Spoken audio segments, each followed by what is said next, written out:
Ang aking kwento ay nagsimula sa isang panahon ng matinding dilim kung saan ang bayan ng Israel ay palayo ng palayo sa Diyos. Ang mga hari ng Israel, lalo na si Akabe at ang kanyang asawang si Jezabel, ay pinamumunuan ang bansa patungo sa daan ng idolatriya, sumasamba kay Baal, isang paganong Diyos ng pagkamayabong, at tinutulak ang mga tao na gumawa ng pinakamasasamang kasuklam-suklam. Sa gitna ng rebelyon at kalungkutan na ito, pinili ako ng Diyos, isang karaniwang tao na walang malaking ari-arian o katayuan, upang maging kanyang tinig sa gitna ng kaguluhang ito. Tinawag niya ako sa isang mahirap ngunit napakahalagang misyon. Ang unang utos ng Diyos sa akin ay nakakagulat at nakakatakot. Tinawag ako upang magpakita kay Haring Akabe na sobrang nalubog sa idolatriya na hindi na niya kinikilala ang masasamang landas na kanyang tinatahak. Sa tapang pinuntahan ko siya at ipinahayag ang mensahe na ibinigay sa akin ng Diyos. Walang hamog ni ulan maliban sa aking salita. Ang mga salitang ito ay parang kidlat ng apoy, isang direktang hampas laban sa idolatriya ng hari. Ang tagtuyot na susunod ay magiging isang malinaw na babala na ang mga Diyos ni Baal ay walang kapangyarihan sa paglikha, at tanging ang Diyos ng Israel lamang ang may kapangyarihan sa langit at lupa. Nang ipahayag ko ang propesiyang ito, alam ko na ang aking buhay ay nasa panganib. Si Akabe ay isang walang awa na hari at hindi magdadalawang isip na ipaghiganti ako. Ngunit ang tiwala ko sa Panginoon ay nagbigay sa akin ng isang supernatural na lakas. Alam ko na kahit sa harap ng kamatayan, ang Diyos ay sasamahan ako, at ang katiyakan na ito ay nagbigay sa akin ng lakas na magpatuloy ng walang Pagkatapos ng anunsyo ng tagtuyot na isang direktang suntok laban sa idolatriya ng Israel, lalong lumala ang sitwasyon. Si Akabe ay galit na galit at ang kanyang puot ay maaaring magdulot ng kamatayan. Nang panahong iyon, ang Diyos sa kanyang walang katapusang karunungan ay inutusan akong tumakas patungo sa batis ng Kerite, isang liblib na lugar kung saan maaari akong magtago at buhayin ng Diyos. Isang mag-isa at tahimik na lugar na napapaligiran ng tagtuyot na sumisira sa buong lupa. At alam ko na ang pagtakas ay nangangahulugang paglayo mula sa anumang tulong mula sa tao. Ang gutom ay kumakalat sa buong Israel at marami ang desperado. Ngunit ako ay nasa ilalim ng proteksyon ng Panginoon. Ang himala ng Diyos ay nangyari sa isang kamangha-manghang paraan. Ang mga uwak, mga ibon na itinuturing ng marami bilang marumi, ay mga mensahero ng Diyos na nagdadala sa akin ng tinapay at karne araw-araw. Sa unang tingin, ang ganitong uri ng probisyon ay tila imposible. Ngunit ito ay isang malinaw na patunay na ang Panginoon ay maaring gumamit ng mga pinakamaliit at hindi inaasahang paraan upang tayo'y suportahan.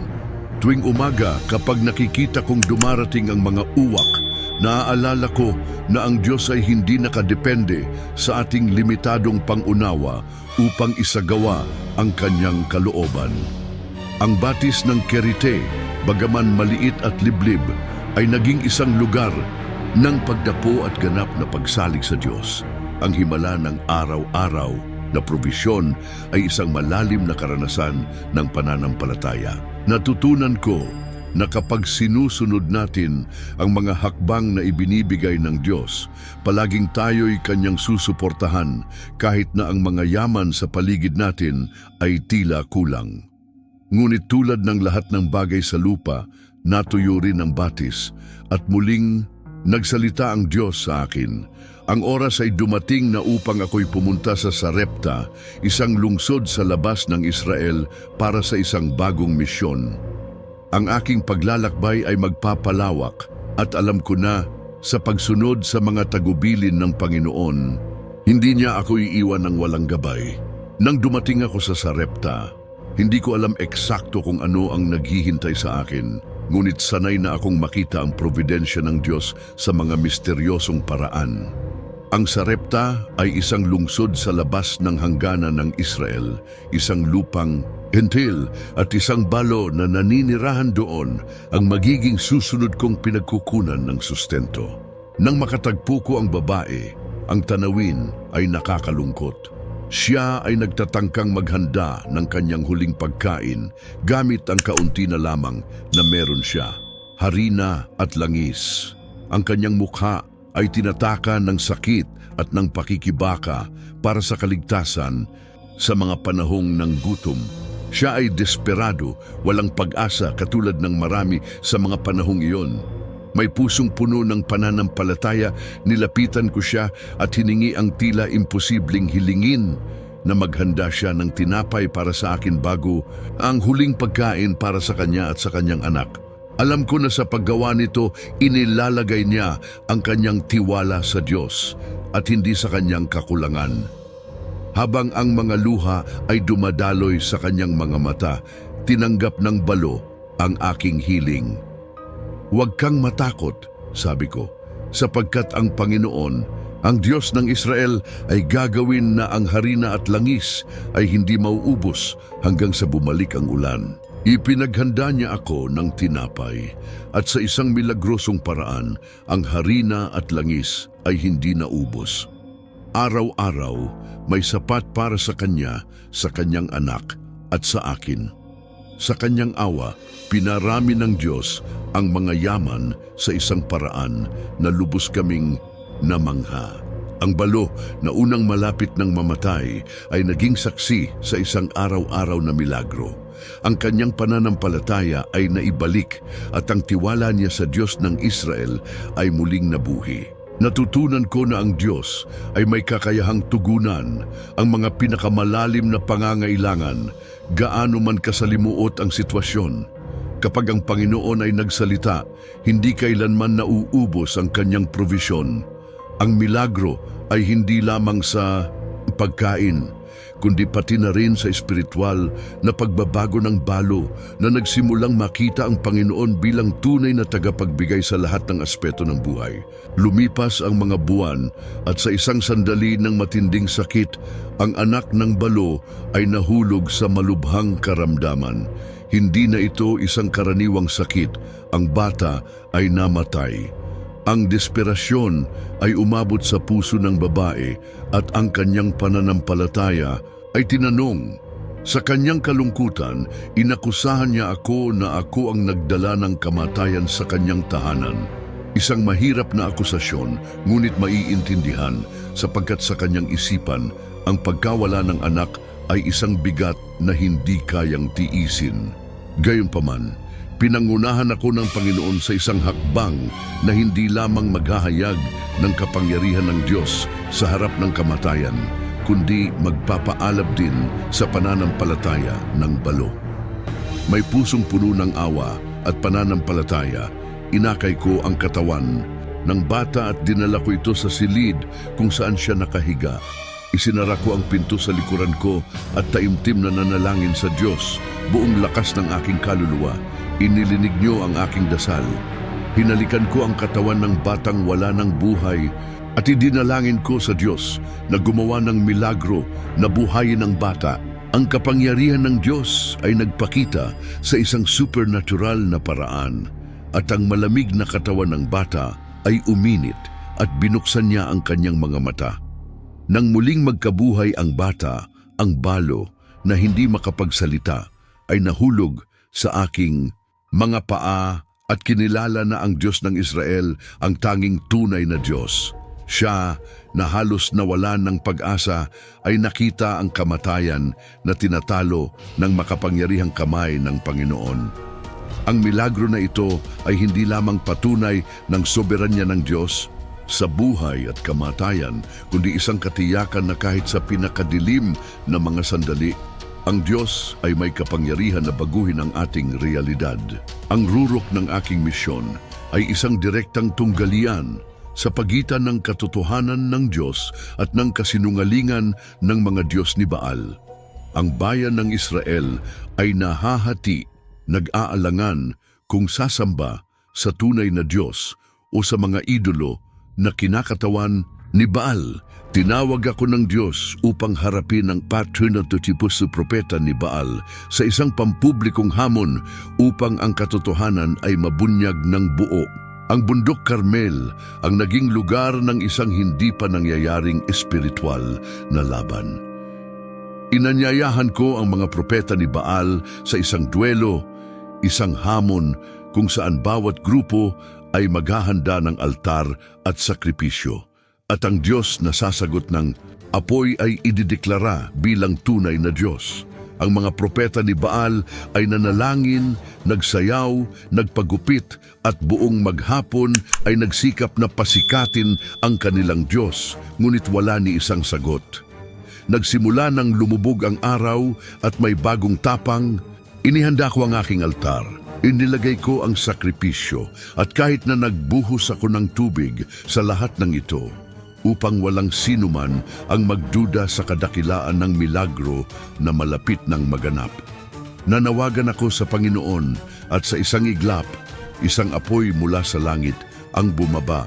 Tinupok ang sakripisyo, ang kahoy, ang tubig, at pati na ang mga bato ng altar. Ang mga tao na nanonood, tahimik na tahimik, ay nagpatira pa at sumigaw, "Ang Panginoon ang Diyos!" Ang tugon ng Diyos ay napakadakila, kaya't ang buong bansa ay nagpatira pa sa harap ng kanyang soberanya. Ang idolatriya ay tinalo sa isang kamanghamanghang paraan. Ang apoy ng Diyos ay hindi lamang winasak ang mga altar ni Baal, kundi pinanumbalik din ang pananampalataya ng Israel sa kanyang kapangyarihan at autoridad. Ang 450 propeta ni Baal ay pinatay, at ang tagumpay ay maliwanag, ang Panginoon lamang ang Diyos. Pagkatapos ng dakilang tagumpay na iyon, ang inaasahang kapayapaan ay hindi dumating, kundi ang galit na reyna si Jezabel ay nangako ng aking kamatayan. Bigla, ang makapangyarihang babaeng iyon ay naging tanging banta na nagpagising ng takot sa aking puso. Kahit na hinarap ko ang 450 propeta ni Baal, ang banta ng isang babae ay nag-udyok sa aking pagtakas papuntang disyerto. Ako, na humamon sa imperyo ni Baal, ay ngayon natagpuang nag-iisa, tumatakbo mula kay Jezabel. Sa disyerto, pagod at may mabigat na puso, nanawagan ako sa Diyos na nagnanais ng aking kamatayan. Ngunit ang Diyos, sa kanyang kabutihan, ay hindi ako iniwan. Nagpadala siya ng mga anghel upang ako'y pakainin at gabayan ako patungo sa bundok Horebe, kung saan siya ay nagsalita sa akin ng banayad na paraan sa isang malamlam na simoy ng hangin. Hindi sa malakas na lindol, hindi sa apoy o matinding hangin nagpakilala ang Diyos, kundi sa tahimik at makapangyarihang sandali, at sinabi niya sa akin na hindi ako nag-iisa. Mayroon pang 7,000 sa Israel na hindi nagpatira pa kay Baal. Ang makapangyarihang karanasang ito ay nagbigay sa akin ng lakas upang ipagpatuloy ang aking misyon. Ipinakita ng Diyos sa akin na kahit na sa mga pagkakataong pakiramdam natin ay nag-iisa tayo, siya ay palaging kasama natin at ang kanyang plano ay hindi kailanman mabibigo. Sa sandaling ito ng kalungkutan, pinanumbalik ako ng Diyos at inihanda para sa mga susunod na hakbang ng aking paglalakbay. Binigyan ako ng Diyos ng misyon na pagganayin si Eliseo bilang aking kahalili. Alam ko na ang aking misyon bilang propeta ay malapit ng matapos at panahon na upang ipasa ang mantol. Si Eliseo ay isang batang puno ng pag-asa, puno ng pananampalataya, at pinili siya ng Diyos upang ipagpatuloy ang gawain. Tinuruan ko siya ng lahat ng aking nalalaman. Alam kong pag ako'y pumanaw, magkakaroon siya ng lakas ng loob at tapang upang gabayan ng Israel pabalik sa tunay na pagsamba sa Diyos. Ang mantol ng pag-anoint ay ipinasa at si Eliseo ay tumayo bilang isang matapang na pinuno, handa ng harapin ang mga hamon na darating. Sa wakas, dumating na ang oras ng aking pag-akyat. Dinala ako ng Diyos sa langit sa isang karo ng apoy, isang kamangha-manghang tanawin ng kapangyarihan at kaluwalhatian.